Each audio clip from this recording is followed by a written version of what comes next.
ரெசிபியில் இன்றைக்கி நம்ம பார்க்க போகிறது பஜ்ஜி செய்கிறது எப்படின்னு பார்க்க போகிறோம். அதனுடைய தேவையான பொருட்கள் கடல மாவு,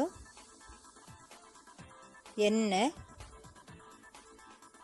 மிளகாப்பொடி, உப்பு, அரிசி மாவு, சோடாப்பு, ஓம இலை, தண்ணி. இந்த தேவையான பொருட்கள்லாம் சேர்த்துட்டு எடுத்து வச்சுக்கணும். வாட்டர் ரெசிப்பியில் ஆச்சி இன்றைக்கி செஞ்சு காமிக்க போகிறது நம்மளுக்கு 3 விதமான பஜ்ஜிகள் செஞ்சு காமிக்க போகிறாங்க. ஓம இலை பஜ்ஜி, வெங்காய பஜ்ஜி, உருளைக்கிழங்கு பஜ்ஜி. இப்போ ஓம இலை பஜ்ஜிக்கு செய்ய போகிறதுக்கு தேவையான பொருட்கள் எவ்வளோ வேணுன்றதை ஆச்சி சொல்லிகிட்ருக்காங்க. கடல மாவு 1 கப்பு, காரம் நம்மளுக்கு தேவையான அளவு போடுங்க. காரமாக சாப்பிட்றவங்க காரமாக போட்டுக்கலாம். உப்பு, அரிசி மாவு, சோடாப்பு, எண்ணெய் பொரிக்கிறதுக்கு தேவையான அளவு. ஓம இலை வந்து ஃப்ரெஷ்ஷாக செடியிலேருந்து பெரிய பெரிய இலையாக பறித்து எடுத்து வச்சுக்கோங்க. பறித்து எடுத்து வச்சுக்கிட்டிங்கன்னா அந்த மாதிரி ஃப்ரெஷ்ஷாக இருக்கும். அந்த இலையெல்லாம் பார்த்து பெரிய இலையாக பார்த்து எடுத்திங்கன்னா பெரிய பெரிய பஜ்ஜியாக ஷேப்போடு நல்லா வரும். இப்போ நம்ம வந்து அதுக்கு இருக்கிற இன்க்ரீடியன்ட்ஸ் எல்லாத்தையும் நம்ம கலக்கிறது எப்படின்றத பார்க்கலாம். இப்போ வந்து கடல மாவு எடுத்து ஃபஸ்ட்டு போட்டுக்கணும். அதை நல்லா சலிச்சு எடுத்து வச்சுக்கிட்டோம்னா அதில் ஏதாவது டஸ்ட் ஏதாவது இருந்தால் எடுத்துடலாம். சலிச்சன கடல மாவு,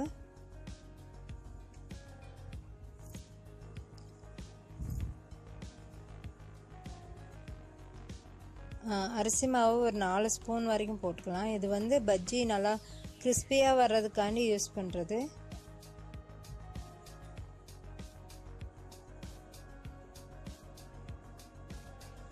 அடுத்து நம்மளுக்கு காரம் எவ்வளோ தேவையோ அதை பொறுத்து நீங்கள் போட்டுக்கோங்க. ஒருவேளை காரமாக சாப்பிட்றவங்கன்னா காரமாக போட்டுக்கோங்க, இல்லாட்டி கம்மியாக போடுறதா இருந்தால் கம்மியாக போட்டுக்கோங்க. அது உங்கள் இஷ்டம். உப்பு தேவையான அளவு,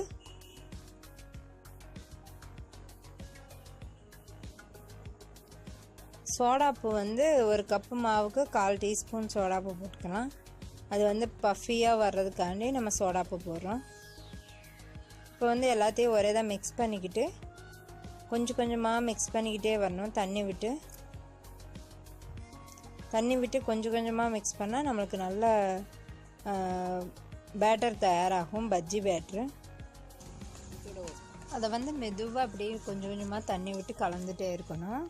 அப்போ தான் அந்த மாவு வந்து உருண்டை பிடிக்காமல் நல்லா ஸ்மூத்தாக வரும்.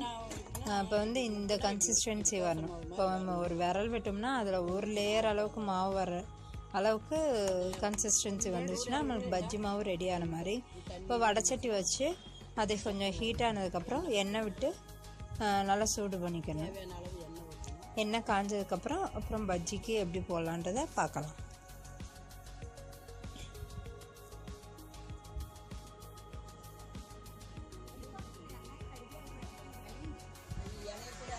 இப்போ வந்து நம்ம ஓம இலையை வந்து ஃப்ரெஷ்ஷாக எடுத்துருக்கோம்ல செடியிலேருந்து, அது வந்து நம்ம ஒவ்வொரு இலையாக வாஷ் பண்ணோம்னா தண்ணியில் விட்டு நல்லா கழுவணும். ஏன்னா மேலாப்பில் இலை மேலே தூசி ஏதாவது இருக்கலாம்ல, அதனால் அதை வந்து நல்லா கழுவிட்டு தனியாக எடுத்து வச்சுருக்கோம்னா அதை வந்து நம்ம ஒவ்வொரு இலையாக அந்த மாவில் டிப் பண்ணி நம்ம போட்டு எடுத்துடணும். 2 பக்கமும் இப்படி சைடு எடுத்து டிப் பண்ணி நம்ம எண்ணெயில் போட்டோம்னா நல்ல ஒரு சுட மணமான ஓம இலை பஜ்ஜி ரெடி ஆயிரும். ஓம இலை பஜ்ஜி வந்து உடம்புக்கும் ரொம்ப ரொம்ப நல்லது. சின்ன பிள்ளைகளுக்கெலாம் வந்து ஓம இலையை கொடுத்தோம்னா நம்ம சளி பிடிச்சிருந்தா கொஞ்சம் குறையும். அவங்க வந்து டைரெக்டாக திங்க மாட்டாங்க. இந்த மாதிரி பஜ்ஜி செஞ்சு கொடுத்தோம்னா அவங்களுக்கு ஒரு ஸ்நாக்ஸாகவும் இருக்கும். அட் த சேம் டைம் நம்ம அவங்களுக்கு ஒரு நல்ல விதமான இலையை கொடுத்த மாதிரி ஒரு ஃபீலிங்கும் நம்மளுக்கு இருக்கும்.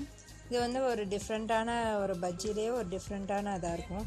நம்ம வந்து சோடாப்பு போட்டோம்னா அதனால் பஜ்ஜி பாருங்கள் நல்லா பஃபியாக வந்திருக்கு. நல்லா ஷேப் கூட அந்த ஓம இலை ஷேப்பில் வந்திருக்கும்.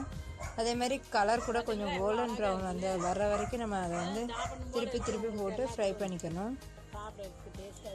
இந்த பஜ்ஜி வந்து ரேராக தான் செய்வாங்க. இது நல்லாயிருக்கும், டேஸ்ட்லேயும் சூப்பராக இருக்கும், ஹெல்த் வைஸாகவும் நல்லாயிருக்கும். ஒரு தடவை ட்ரை பண்ணி பாருங்கள், உங்களுக்கும் பிடிக்கும். இந்த சேனலுக்கு வந்து நீங்கள் புதுசாக பார்க்குறீங்கன்னா லைக் பண்ணி ஷேர் பண்ணுங்கள். அட் த சேம் டைம் நம்ம சேனலை வந்து புதுசாக பண்ணுறீங்கன்னா பார்க்குறீங்கன்னா சப்ஸ்கிரைப் பண்ணுங்கள். நீங்கள் சப்ஸ்கிரைப் பண்ணால் தான் உங்களோட சப்போர்ட் எங்களுக்கு கிடைச்ச மாதிரி. So don't forget to subscribe. இப்போ வந்து அது கோல்டன் ப்ரௌன் கலராக வந்துருச்சு. வந்ததுக்கப்புறம் ஆயில் வந்து இது பண்ணிவிட்டு நம்ம பேப்பர் டவல் போட்டு வச்சுட்டோம்னா அந்த இதில் வந்து நம்ம எடுத்துக்கிட்டோம்னா எக்ஸஸ் ஆயிலெலாம் எடுத்துரும். அப்போ வந்து நம்மளுக்கு ஆயிலாக இருக்க மாதிரி ஃபீலிங் கூட இருக்காது.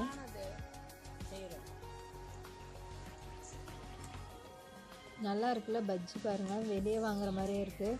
அந்த ஷேப் தான் ஹார்ட் ஷேப் மாதிரி நல்லாயிருக்கும், ஓம இலை ஷேப்பு. இப்போ வந்து இதில் பேட்ரு வந்து ஆல்ரெடி இருக்கிற கொஞ்சத்தை மறுபடியும் நம்ம இப்போ வீட்டில் எப்படியும் நம்மளுக்கு இருக்கிற வெங்காயம் உருளைக்கிழங்கு வச்சு அதுலேயும் நம்ம பஜ்ஜி செஞ்சிடும். இது ஒன் டைப் பஜ்ஜி, ஓம இலை பஜ்ஜி.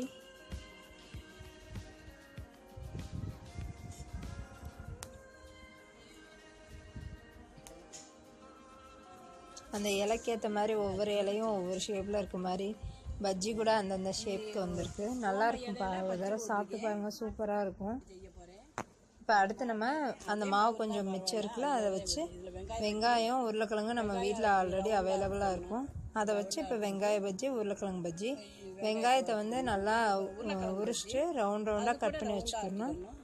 அப்புறம் உருளைக்கிழங்குல வந்து மேலே தொலியோட கழுவிட்டு அந்த மாதிரி ரவுண்டாக ஸ்லைஸ் பண்ணி வச்சுக்கிட்டோம்னா நம்ம அந்த மாவில் டிப் பண்ணி ஆயிலில் ஃப்ரை பண்ணிட்டோம்னா வெங்காய பஜ்ஜி உருளைக்கிழங்கு பஜ்ஜி ரெடி ஆயிரும். இப்போ வந்து வெங்காய பஜ்ஜி போட்டுட்ருக்காங்க. வெங்காயத்தை அதே மாதிரி தான் 2 பக்கம் டிப் பண்ணி அதை எண்ணெயில் போட்டு எடுத்துட்டு ஃப்ரை பண்ணிட்டோம்னா வெங்காய பஜ்ஜி ரெடி ஆயிரும். நீங்கள் ஒரே பேட்ரு செஞ்சுட்டு ஒரே பஜ்ஜி பேட்ரு செஞ்சுட்டு 3 விதமான டிஃப்ரெண்ட்டு பஜ்ஜி செஞ்சு காமிச்ச மாதிரி இருக்கும். செஞ்சு டிஃப்ரெண்ட் ஸ்நாக்ஸு ஒரே நேரத்தில் பிள்ளைங்க வர நேரத்தில் நம்ம கொடுத்தோம்னா ரொம்ப என்ஜாய் பண்ணி சாப்பிடுவாங்க. உள்ளே என்ன இருக்குன்னு தெரியாதனால அவங்க இதுக்குள்ளே என்ன இருக்குது இதுக்குள்ளே என்ன இருக்குன்னு ஒரு பசில் மாதிரி கூட சாப்பிட்றதுக்கு நல்லாயிருக்கும். செஞ்சு பாருங்கள். செஞ்சு பார்த்துட்டு உங்களோட ஃபீலிங்ஸை, உங்களோட கமெண்ட்ஸை, உங்களோட வேல்யூபிள் கமெண்ட்ஸை வந்து எங்களுக்கு கமெண்ட் செக்ஷனில் கொடுங்க. உங்களோட கமெண்ட்ஸ்க்காண்டி நாங்கள் எப்பயும் காத்துக்கிட்டு இருப்போம். உங்களோட சப்போர்ட் இருந்தால் தான் நாங்கள் நிறைய வீடியோஸ் செய்கிறதுக்கு எங்களுக்கு ஹெல்ப்ஃபுல்லாக இருக்கும். ஒன்ஸ் அகேன் தேங்க்ஸ் ஃபார் வாட்சிங் ஃப்ரெண்ட்ஸ். நாங்கள் இதே மாதிரி வீடியோஸ் நிறையா கொடுக்கலான்னு ட்ரை பண்ணுறோம். இன்னும் உங்களுக்கு ஏதாவது வேறு ரெசிபிஸ் ஏதாவது வேணும்னா நீங்கள் கமெண்ட் செக்ஷனில் கொடுத்தீங்கன்னா அதேமாதிரி செஞ்சு காமிப்போம்.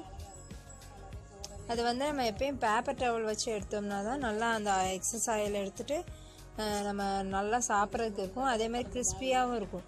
இது வந்து வெங்காய பஜ்ஜி சூப்பராக இருக்குது பாருங்கள், ரவுண்ட் ஷேப்பில்.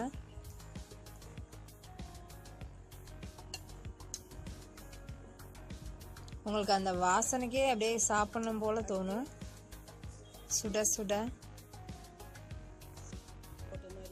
அடுத்து அது உருளைக்கிழங்கு வச்சு உருளைக்கிழங்கு பஜ்ஜி போடுறாங்க. அதே சேம் ப்ராசஸ் தான். நம்ம ஆல்ரெடி கட் பண்ணி வச்சுக்கிட்டோம்னா ஒரே நேரத்தில் எல்லாத்தையும் போட்டு எடுத்துக்கலாம். நம்ம ஒரே நேரத்தில் 3 விதமான ஸ்நாக்ஸ் கொடுத்த மாதிரி இருக்கும். இது சாஸ் வச்சு சாப்பிட்டா இன்னும் நல்லாயிருக்கும். இல்லாட்டி ஏதாவது சட்னி ஏதாவது வச்சுக்கிட்டா நல்லாயிருக்கும்.